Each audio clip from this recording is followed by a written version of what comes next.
In the dark, mysterious South Pacific Ocean, a magnificent yacht is carrying its passengers and crew on a strange cruise. Jerry Hall has joined Mrs. Gregory and Captain Bradford on the Gregory yacht to aid in the search for Mrs. Gregory's little girl. Lost at sea when a baby, the girl has been reported living on a mysterious island.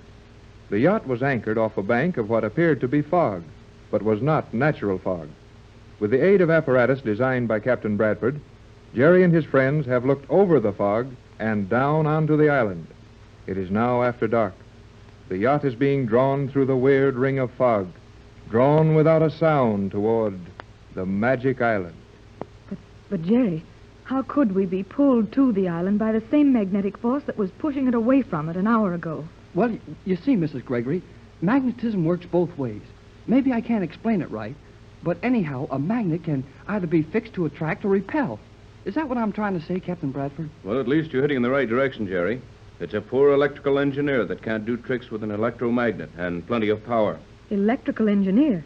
I thought we'd find a tribe of savages on this island, if we found anything. Yeah, that's what I figured, too.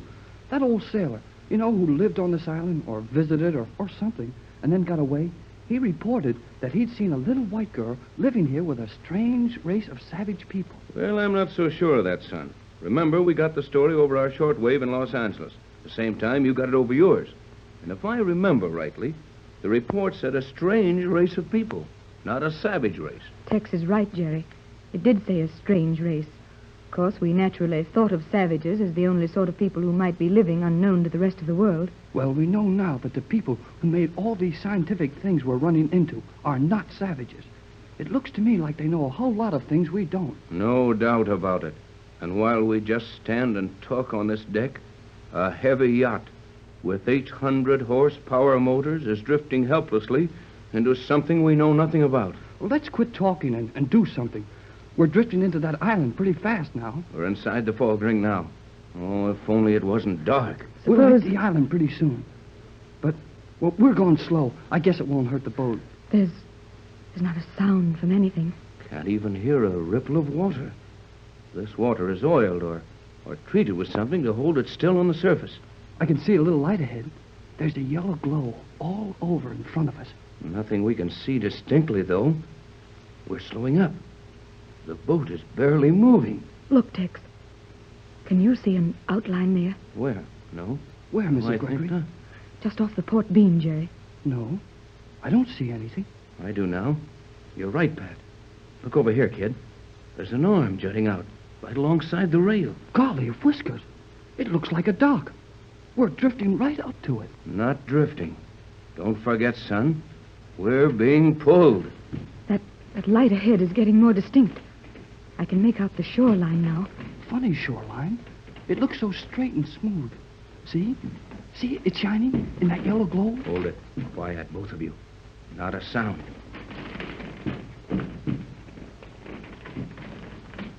We're rubbing against a dock, or a pier, or a landing of some kind. I thought so. And the boat has nearly stopped. It has stopped.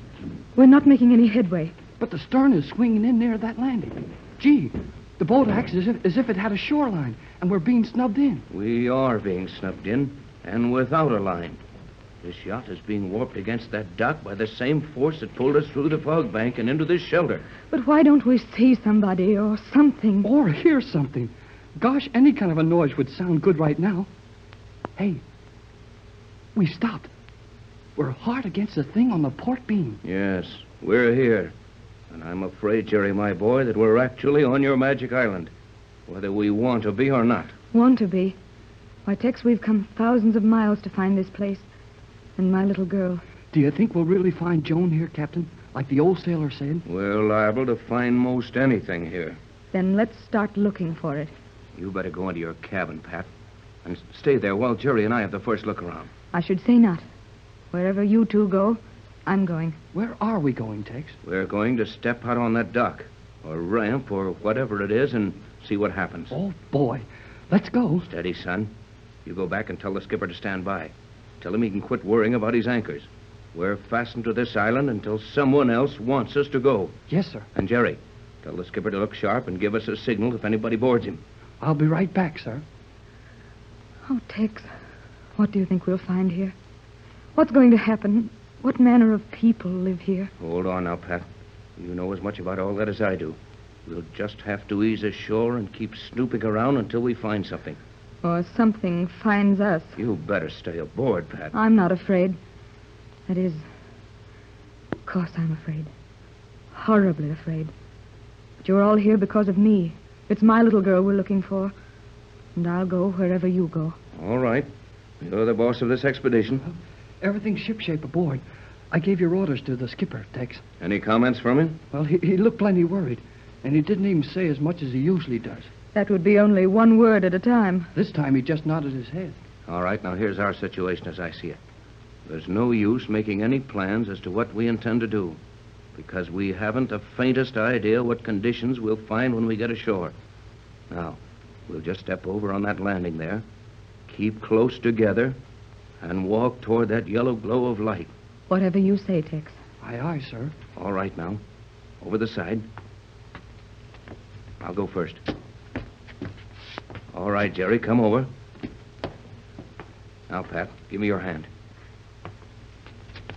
Now, all stand still for a second. Try to get your eyes accustomed to this yellow light. What there is of it. I can't see any better now than I could when we first saw that yellow light. Neither can I. And yet, I can. There's something weird about that light. I have an idea there'll be something weird about everything we see for some time to come. Now, Jerry, you walk on my right here. Pat, you on my left. Both of you stay close enough that we can rub elbows as we walk. And stay close. Now, let's start slowly and carefully toward that yellow glow. Neither of you speak until I tell you to. Ready? I am. Yes, Tex. Not a sound. Here we go. And walk quietly.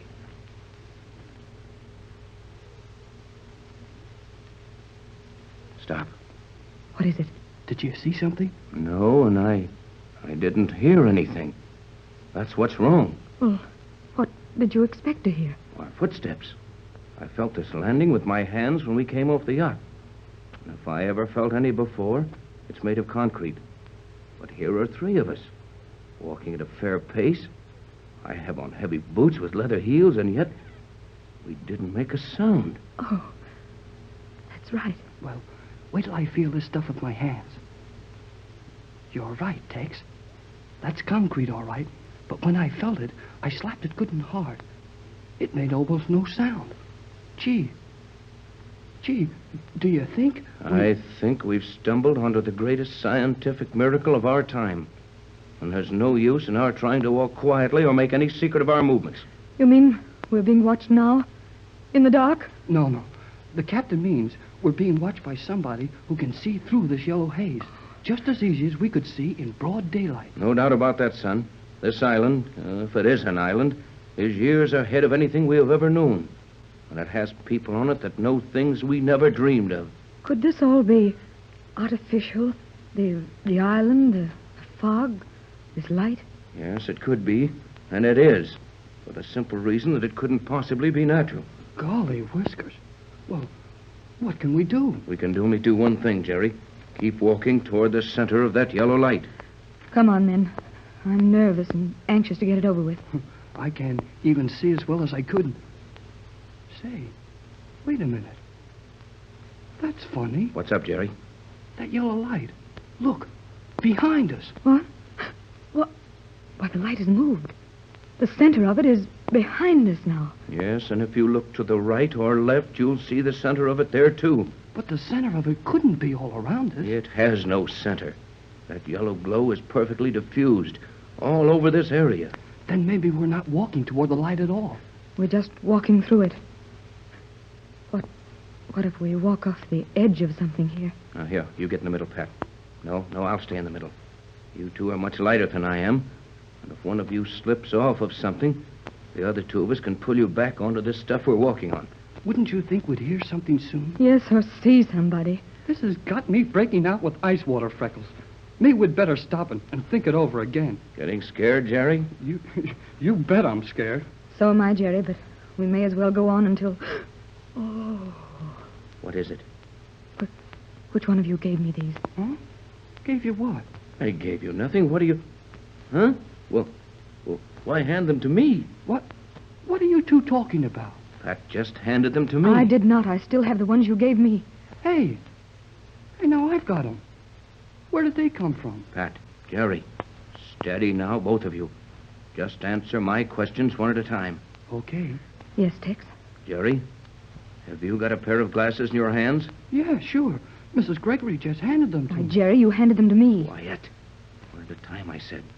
You also got a pair of glasses in your hands now, Pat? Yes, I have. But I... Yes, and I've got a pair. But where did Tex, what is this? Quiet, I said. They mean our lives. Quiet while I talk. Someone or something we couldn't hear, see, or feel, has just handed each of us a pair of glasses. There must be a reason for that. Well, I don't want to find out what it is. Oh, Tex, what have we gotten into? You know about as much about it as I do. There's only one thing to do. Each keep your grip on the other one's arm and put your glasses on with one hand. But what do you suppose the glasses are for? What any glasses are for, to see through. But it's nearly dark, worse than dark. What good will glasses do? Someone handed us those glasses. Someone who made no sound. And they weren't fumbling around in the dark because they didn't touch us at all. Therefore, whoever it was must have been able to see, and see perfectly. I think the time has come when we'll be allowed to see our surroundings. I'm putting mine on. Me too. But I'm shaking so I can't find my face. Oh, there now. Now, just stand still and... Well, it's getting lighter. No, it isn't. It's the glasses. I'm beginning to see. Take it as calmly as you can. No matter what you see, it won't help any to crack up about it. Tex, look. Right beside me. They're almost on top of us. Look, there. Over there.